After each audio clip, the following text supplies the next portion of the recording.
Hello, Prasanna. Are we good to start? Yes, Mariana. Okay. So let's welcome our last speaker for today, Prasanna Kalyamurthy, who is the co-founder and COO of Tanxus Technologies, overseeing business development and operations for their flagship product, SchoolBee. With over 25 years of engineering experience in both MNCs and startups, he previously held roles in Broadcom, NetLogic, RMI Corp, Open Silicon, and Mindtree. Prasanna holds a bachelor's in applied electronics and instrumentation engineering from the National Institute of Technology, Rourkela. He will talk on the topic emotional intelligence in leadership, about how in today's complex business environment, emotional intelligence is a critical skill for leaders to drive organizational success. Welcome, Prasanna. The stage is all yours. Thank you, Mariana, for the wonderful introduction. A pleasant morning, afternoon, evening, depending upon which geography you are in. A pleasant evening to everyone. At the outset, I would like to thank the organizers for providing me with this opportunity to present in this Asia's first virtual conference for leaders and coaches on organization effectiveness.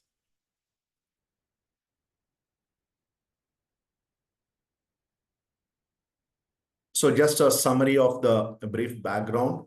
I'm the co-founder of Tanxus Technologies. Our flagship product is SchoolBee. We are based out of Bangalore.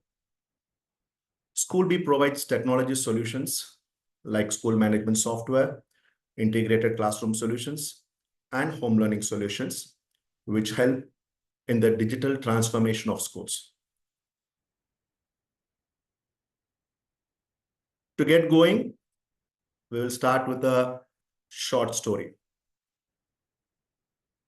Once upon a time, there was a small village nestled at the foot of the towering mountains. A crystal clear stream zigzagged its way through the village with a gentle murmur. In this charming village, there lived a woodcutter. His name was Manjunath, a very strong woodcutter.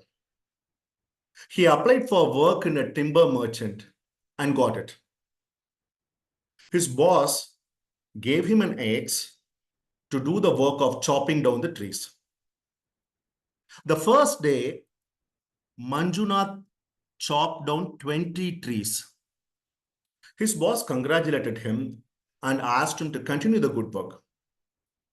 Motivated with the appreciation, Manjunath tried harder the next day, but could chop only 18 trees. On the third day, he could chop down only 15 trees. Day by day, he was chopping less and less trees. Manjunath was worried, went to his boss, and apologized profusely. He said to his boss that he could not understand what is happening and sought his help. His boss asked him, "When was the last time you sharpened the axe?" Moral of the story: if we don't take time to sharpen our axe, then we will lose our effectiveness. Our lives are like that of Manjunath the woodcutter.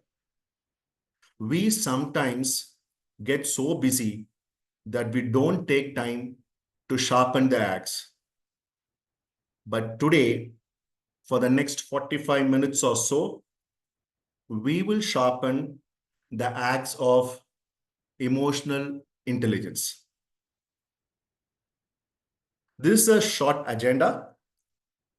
We will begin with a short introduction and impact of emotional intelligence in our professional and personal lives. We will deep dive into the components of emotional intelligence with case studies and the importance of integrating emotional intelligence into leadership practices. We will then have the concluding remarks followed by questions and answers.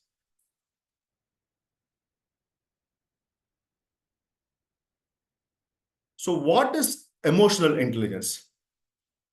It is a set of abilities that allow us to recognize and manage our emotions, as well as understand and influence the emotions of others.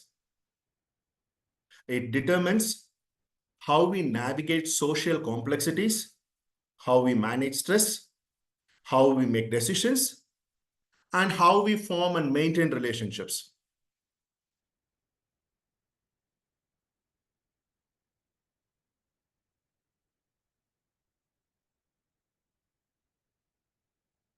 The transformative impact of emotional intelligence.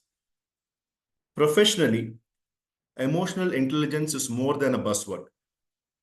It helps us to understand the emotional climate of the organization, anticipate reactions to change, handle conflicts with diplomacy and tact.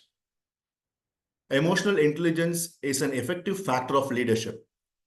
It is the new age psychological superpower to inspire and motivate teams.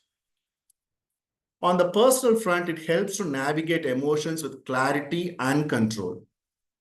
Emotional intelligence is the ability to relate on an emotional level based on trust and mutual understanding, which fosters healthier and more satisfying relationships with family, friends, and partners.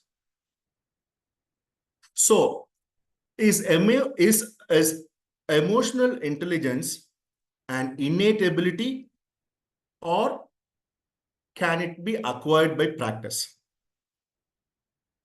Developing emotional intelligence is not solely innate ability.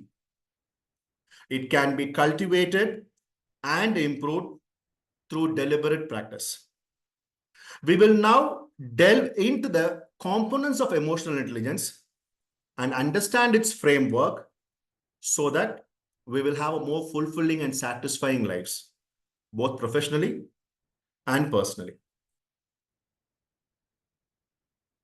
Here we see the essence and fundamental components of emotional intelligence.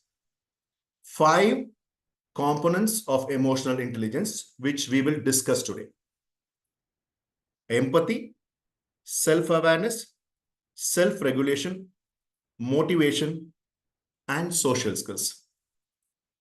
These components form a comprehensive framework for understanding and developing emotional intelligence.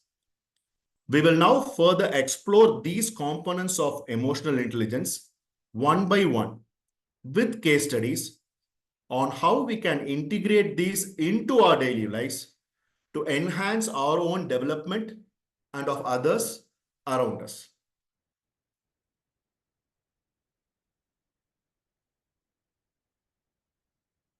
So we'll delve into this in 3 parts: what, how it helps us in the workplace, and then a case study.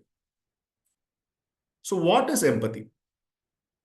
It is the ability to understand and share the feelings of another person. It is beyond sympathy. Sympathy is feeling compassion for someone's situation, whereas empathy is seeing from another person's perspective, putting ourselves in someone else's shoes, experiencing their emotions as if they are our own. So how does empathy help in the workplace? Firstly, it enhances communication by attentive listening. In today's workplace, with different work styles, viewpoints, and ideas, empathy reduces misunderstandings and improves collaboration. Secondly, when we empathize, we see each other as equals, which builds trust and mutual respect. It encourages inclusivity and diversity by acknowledging the differences, creates an understanding environment where everyone will feel valued and appreciated. Thirdly, it drives innovation. Clear understanding of customer or client needs and concerns will help to develop better products and services. A key characteristic of empathy is active listening, or we call attentive listening. So now we move on to a case study on empathy. First half of the 20th century, the epicenter of innovation in the world, Bell Labs, New Jersey, United States of America. Most patents were filed from Bell Labs.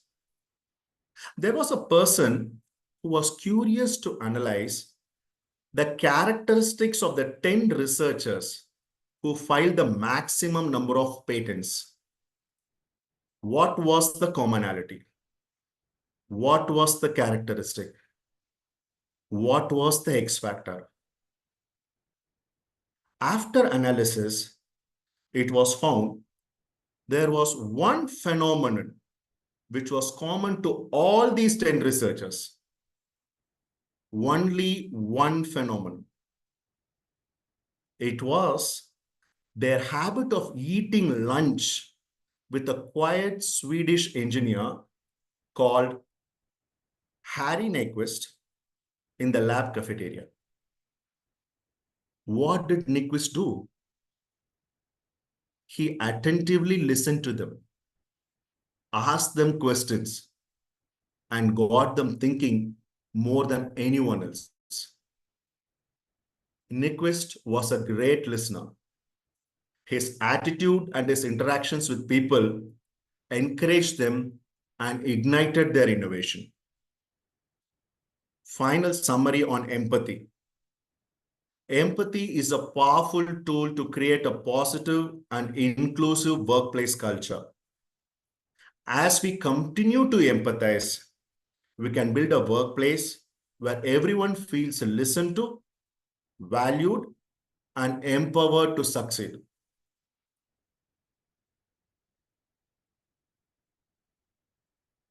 The next component, self-awareness. It is the ability to understand our own emotions, thoughts, and behaviors. It is the ability to recognize strengths, weaknesses, values, and motivations. With strengths, we can leverage them to the maximum potential. The weaknesses, we can work on improving them or take help with team members. Self-awareness ensures eagerness to learn and grow by being open to feedback. How does it help in the workplace? Firstly, by identifying areas of improvement, one can look for skill development and learning opportunities. Secondly, when we understand our emotions well, it helps us to become better communicators. Thirdly, providing meaningful feedback, leading by example, and instilling sense of ownership and accountability results in very engaged teams. A key characteristic of self-awareness is seeking feedback. Now we move on to the case study on self-awareness.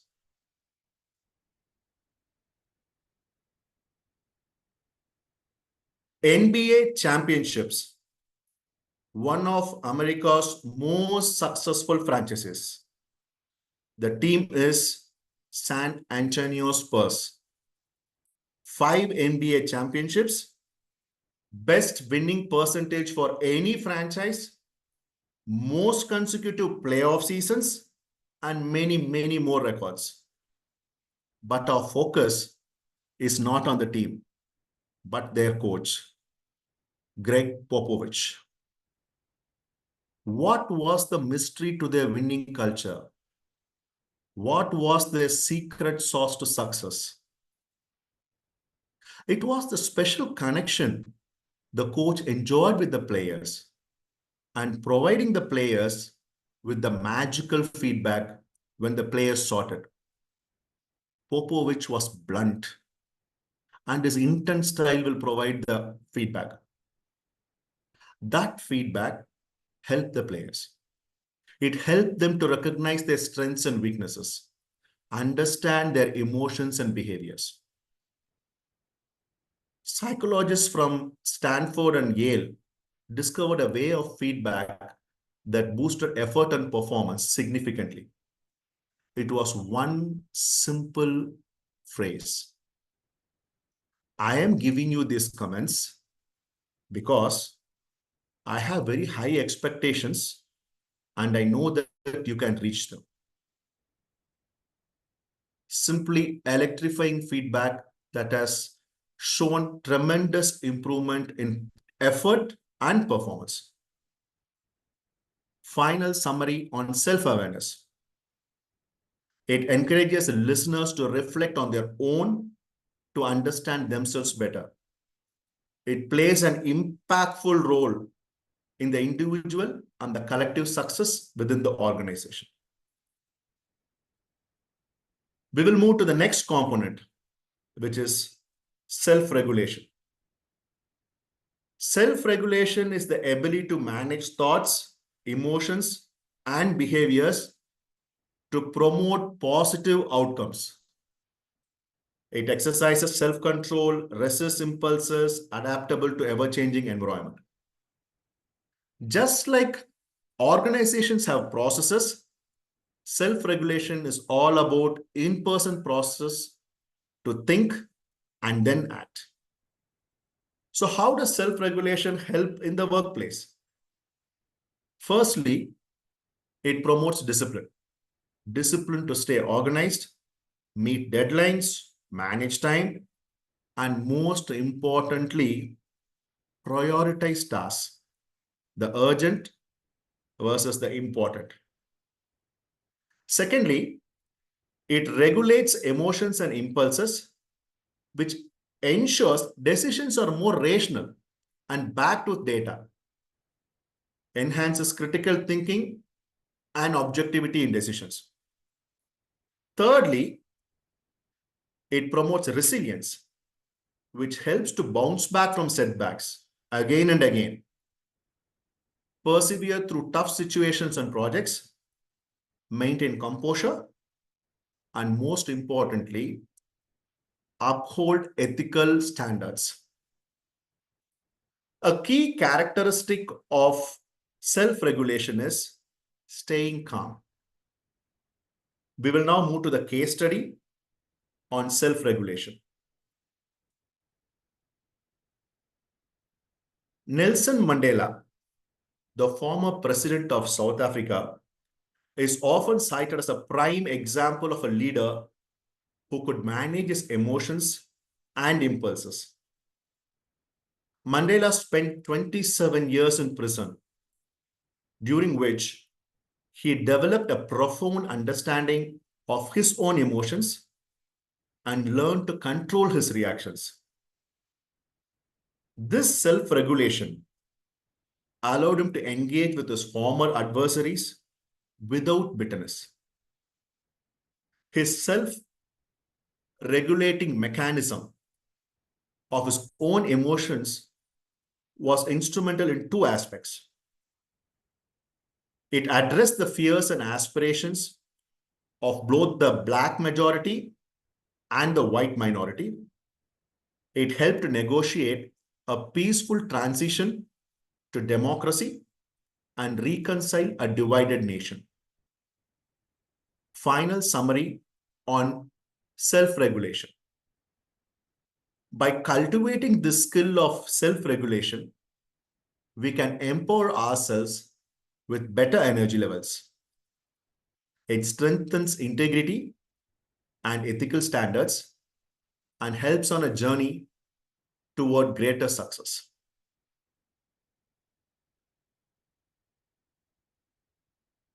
We will now pause for a short 3-minute break where we can open up for questions and then continue with the remaining components of emotional intelligence, the concluding remarks, and once again, a short session of question and answers.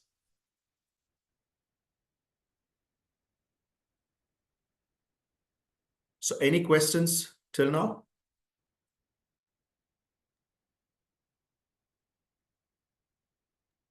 Hi, Prasanna. No, we don't have any questions right now. Right. Thanks, Himani. Okay.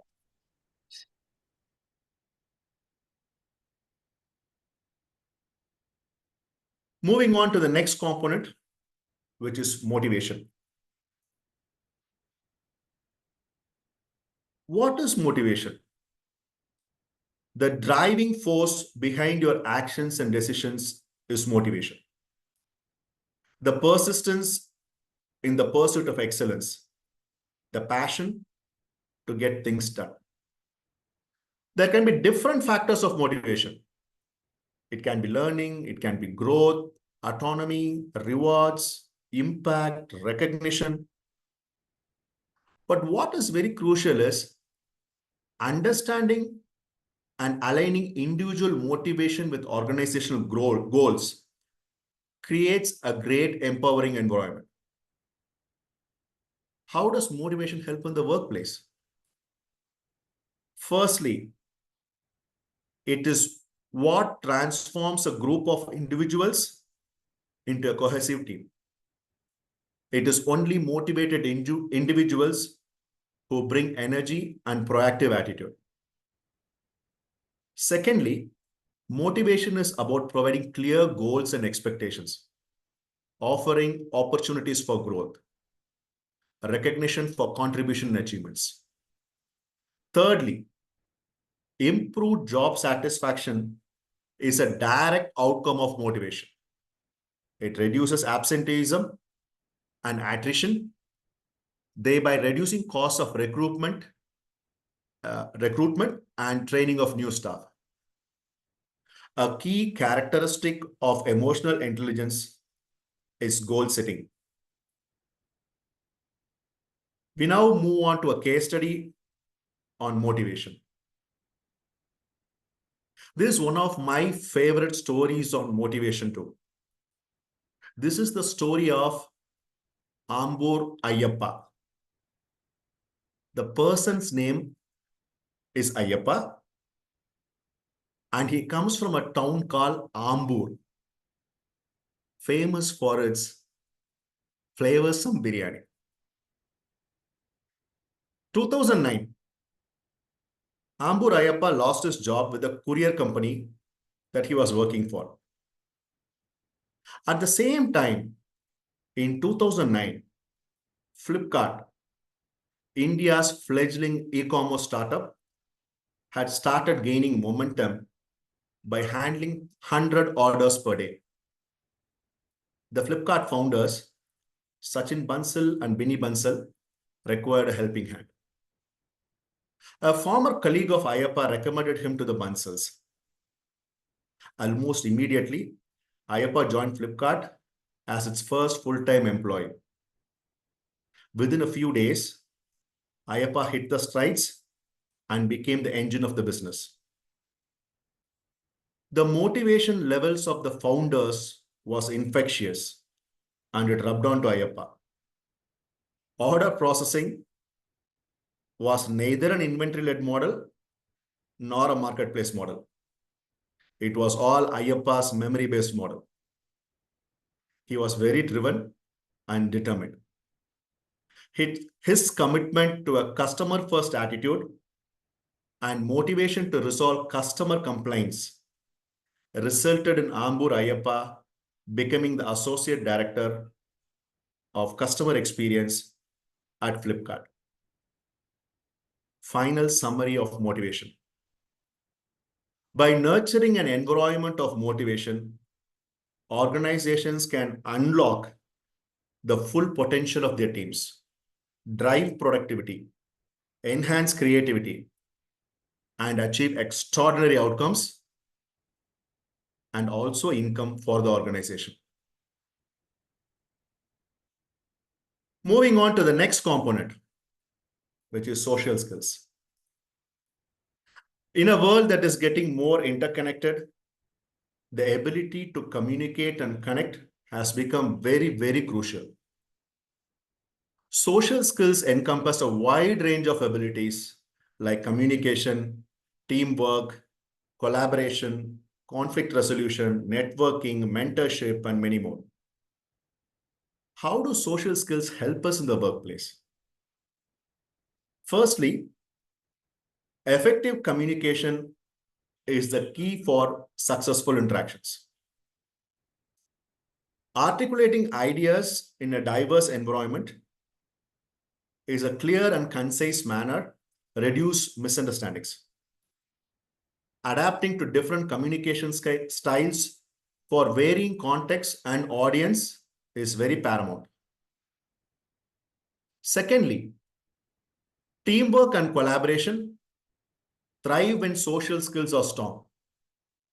Individuals come with varying levels of competence and expertise, different cultural contexts, and most importantly, behavioral wiring. In such a workplace, it is social skills that will bridge the differences and communicate the collective vision towards the common goal. Thirdly, leadership effectiveness reaches its pinnacle with strong social skills. The leadership becomes a magnet, attracting and retaining top talent. A key characteristic of social skills is effective communication. We will now move on to the case study of social skills. It is Microsoft under Satya Nadella. In 2014, Satya Nadella was appointed as the CEO of Microsoft, succeeding Steve Ballmer. At the time, the company was struggling with internal conflicts, innovation decline, and a stagnant culture. Nadella had often shared how his son Zain, born with cerebral palsy, had a profound impact and influence on his life, and how it shaped his approach as a leader in Microsoft. Nadella's leadership was marked by a significant departure from his predecessors. His approach was grounded in emotional intelligence, focusing on empathy, self-awareness, social skills, and effective communication. Nadella drew upon his vast reserves of social skills to revitalize the organization, to spur innovation, enhance collaboration, and launch products like Microsoft Teams, which became a critical tool for collaboration during the pandemic. Final summary on social skills. Social skills have become the fundamental pillar of workplace success. The power of social skills need to be emphasized, and the importance of the need to sharpen the social skills has to be recognized. Investing in the development of social skills is the need of the hour for professional growth and achievement.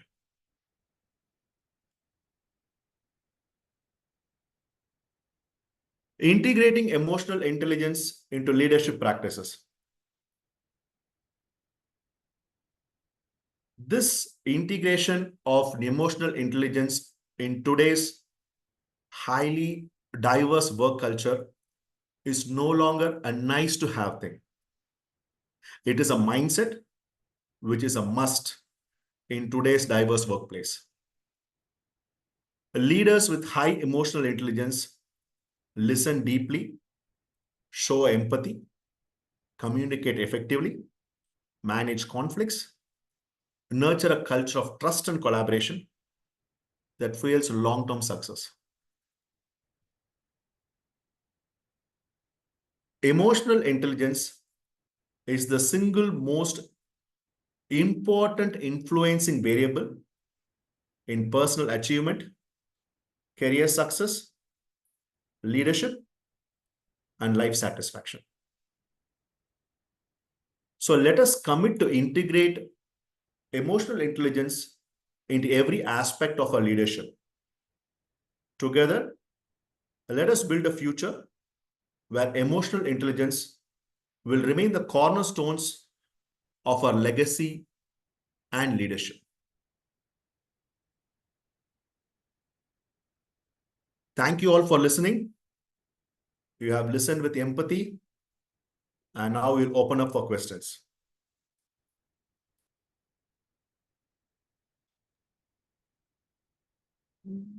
Please raise your hands if you have any questions or put them in the Q&A box. Thank you. And while we wait for people to maybe pen down their questions, I'm curious to know how can organizations or leaders lean into coaching for enhancing emotional intelligence?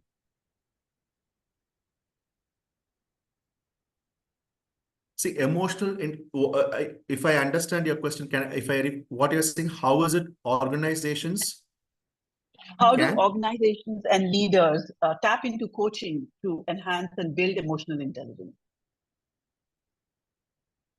Yes, a very important thing here is there need to be a structured and tailored programs from time to time, which will emphasize on multiple components of this emotional intelligence.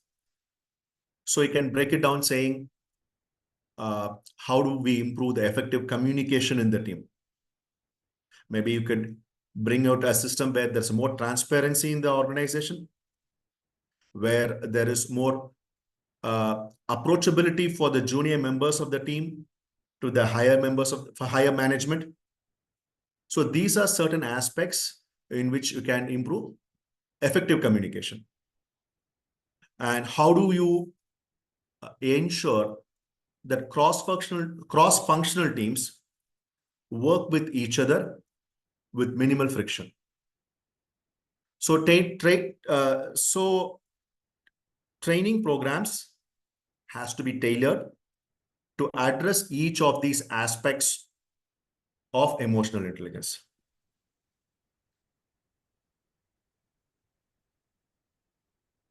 Okay, great. Thanks.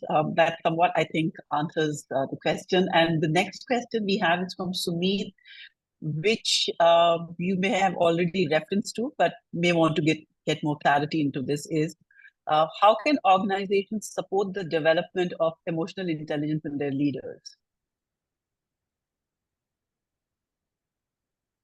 See, there has to be it is a top-down approach.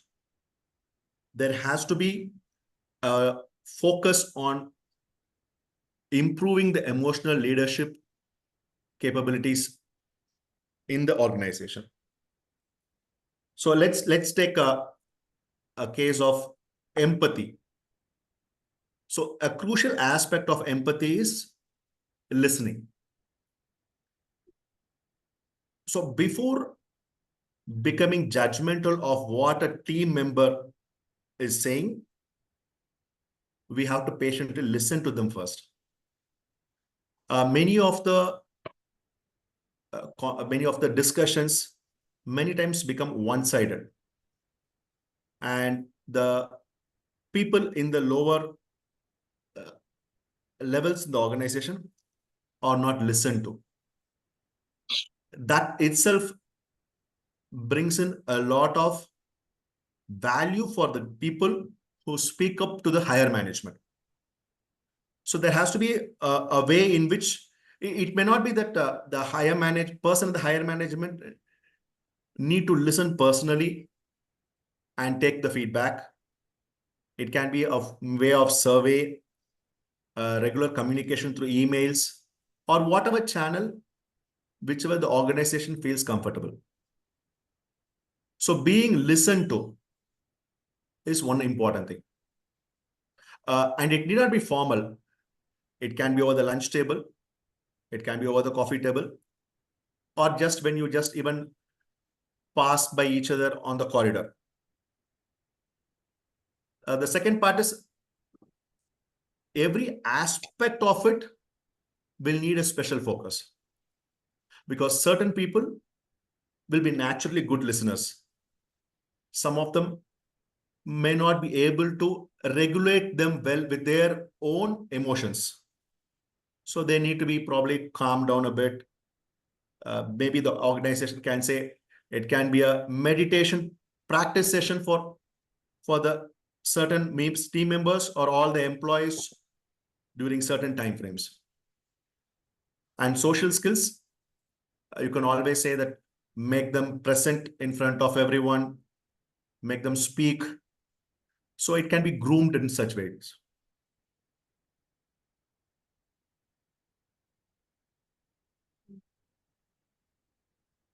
Thanks, I think I think for me the big takeaway is that these conversations need to be you know, throughout, and not be limited to structured conversations, but also that, you know, it can be had at any moment, at any time, that's mutually beneficial to both the parties.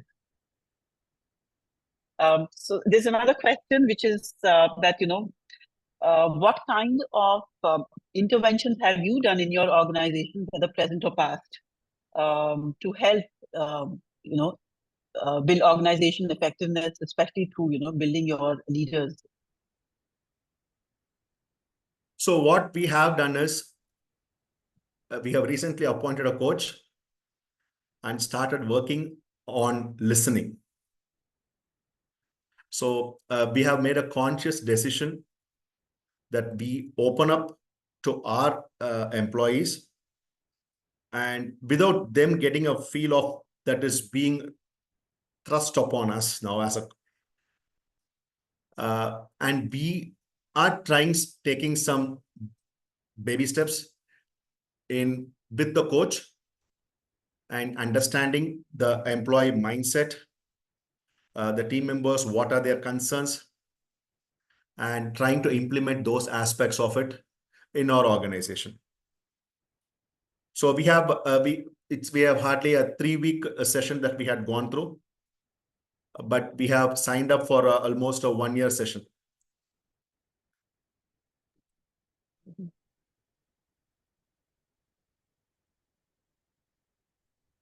And how's the success of this measured?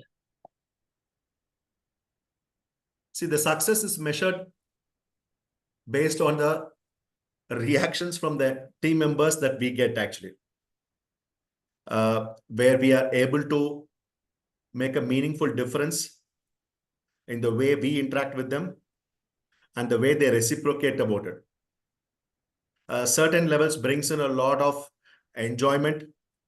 It makes us realize that employees are really enjoying this, and we may have to continue doing this.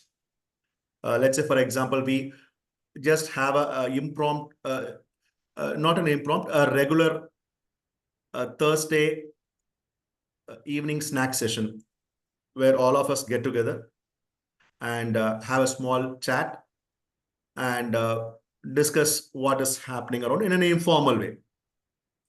So it gives a window of opportunity for them to feel free about what they feel free about and what they discuss with others. Okay, there is one more question, and that's from Fadwa. Fadwa would like to know, which tools would you recommend leaders to inculcate in their cultures as a part of their assessment? As a part of their Assessment. Assessment. Yeah. See, if you ask me, I'll give you a very simple case study just here. All of them who had come in here, they have an empathy skill of listening. Otherwise, they wouldn't have come here to this seminar itself. I mean, the webinar itself. And they have self-awareness that they want to improve, that they want to learn something out of this. That is why they are here. The third part is they have been able to get into some amount of self-regulation. They have sat through this webinar for the last 20 to 30 minutes, and they are ready to ask questions. So these are all ways in which there can be an assessment of how it has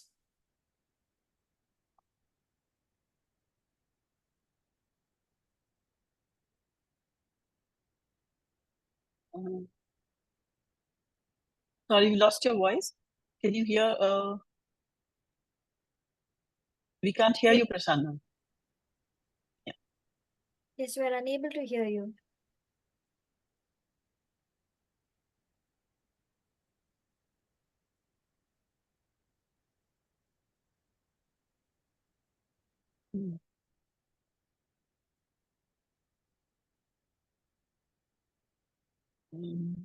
Support team, can you just check if his audio is okay from our end? Thank you.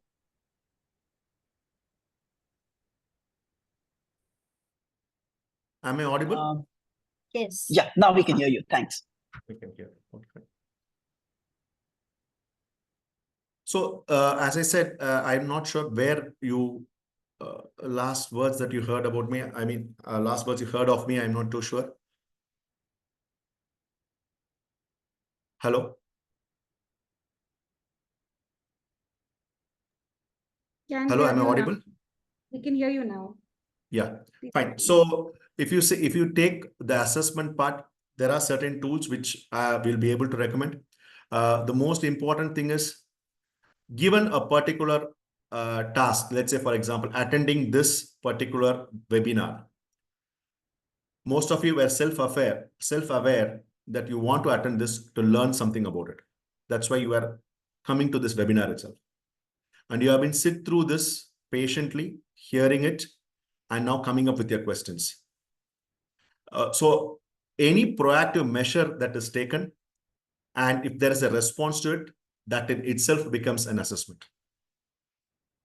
More rather than going into a psychometric test, which will gauge you on parameters which can be cracked, make it as a social event or a social thing wherein you can get the feedback or a reaction to it from which you'll be able to gauge and assess whether whatever you have provided the intervention works or not.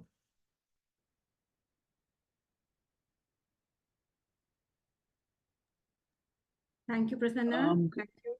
Thank you so much. That was wonderful. That session was very nice, and all the questions coming in. Thank you all for all the questions. If there are no more questions, and we can probably ask the next speaker. She's ready to come in, so we can. Hey, have Himani, her. Okay. sorry to Yeah, interrupt. Can I take No like 1 minute? Sure, sure. Not 1 Yeah, minute, 30 seconds actually. No, you can take more than that. Thanks. Thank you. Yeah, that was a good question on the leadership assessment. There are many different tools actually. And we realize that there are some or other shortcomings. And I am part of a team who are developing a next gen assessment basically, which is a 4-part. Not only you do your own self-assessment, but you also do take a 360. You go through a assessment of situational based questions which will be asked to you and how well you answer it. There is algorithm to find out what kind of a leadership style you are practicing it. And there is a emotional intelligence also as part of the assessment basically. So to get a like a comprehensive end-to-end assessment of a person as a leader. And this is in a beta stage. We are running this assessment with only few leaders. If any of you are interested here as a leader to take it, or if you are a coach and you want some of your leaders to take the beta, feel free to reach out to me or to the support team here if you have already email ID, and then they will put us back in touch, and I can put your names on the beta basically. But it's a really great question because assessments has to be completely evolved as per the practices, the management models, and the situations are changing. But I think a lot of people are not doing those upgrades. So we took that initiative here actually. I am ready to take any questions if you have on that assessment piece. If not, I would say thank you.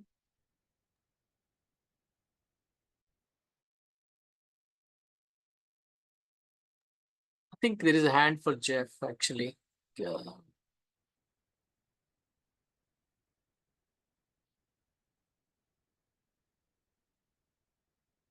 Can you hear me? I can hear it, Jeff. Yes. Okay, thank you. Yeah, I did a bit of I think that follow up to that questions on the assessment tools. I think I have done over the last 2 years some emotional intelligence workshop, 2 days workshop. But I felt that most important actually for the workshop is to have a tool for each of the participants to be accessed. And we spent about half a day, a little bit longer than half a day, out of 2 days, to actually make them understand where they are in terms of where they are in areas like, assertiveness, empathy, and, all this, depending on the tool, depending on the assessment tool, right? I guess. Yeah. So we use assessment tool. I think that is very important because if they don't have the assessment tool to evaluate themselves where they are, I think practically teaching them emotional intelligence is really quite theoretical. Yeah, even though you may have practice, but they don't know about themselves, right? So I think having a tool is useful, and that's my take. Thank you very much. Thank you, Jeff. Completely agree. The journey begins with knowing where you are, and assessments helps there. Thank you. So once again, thanks for the opportunity. Thank you all.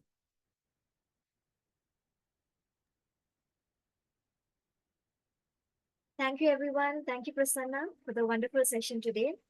We appreciate you sharing your vast knowledge with us. Thank you very much once again. So our last session topic for today is building empathetic leaders through coaching. I would request you all to stay on the same webinar for this session. Everyone kindly note for questions to use the questionnaire box, and for chat with other participants, use the chat window, and ensure that from the drop down, everyone is selected. Thank you.